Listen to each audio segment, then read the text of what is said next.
Hello అండి, ఈరోజు బ్రేక్ఫాస్ట్లోకి ఈజీగా చేసుకునే మసాలా సేమియా చేస్తున్నాను.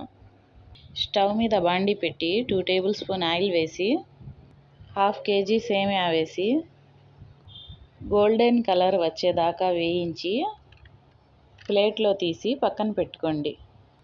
ఇప్పుడు స్టవ్ మీద గిన్నె పెట్టి ఇందులో 4 గ్లాస్ వాటర్ వేసి మీ రుచికి సరిపడా ఉప్పు వేసి వాటర్ బాయిల్ అవుతున్నప్పుడు వేయించిన సేమియా వేసి ఉడికించి నీళ్లు మొత్తం వాడ్చి పక్కన పెట్టి ఇప్పుడు అదే బాండీలో 3 టేబుల్ స్పూన్ ఆయిల్ వేసి సన్నగా కట్ చేసుకున్న ఉల్లిపాయ, పచ్చిమిర్చి, ఒక పెద్ద సైజ్ టమాటా, పుదీనా, కొత్తిమీర వేసి కలిపి 1/2 స్పూన్ పసుపు, 1 స్పూన్ కారం, 1/2 స్పూన్ ఉప్పు వేసి బాగా కలిపి 1/2 గ్లాస్ వాటర్ వేసి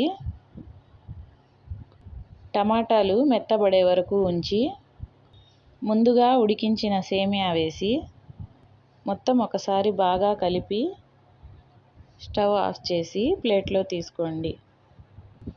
అంతేనండి, చాలా టేస్టీ అండ్ ఈజీగా చేసుకునే మసాలా సేమియా. ఈ వీడియో నచ్చితే లైక్, షేర్ అండ్ సబ్స్క్రైబ్ చేయండి.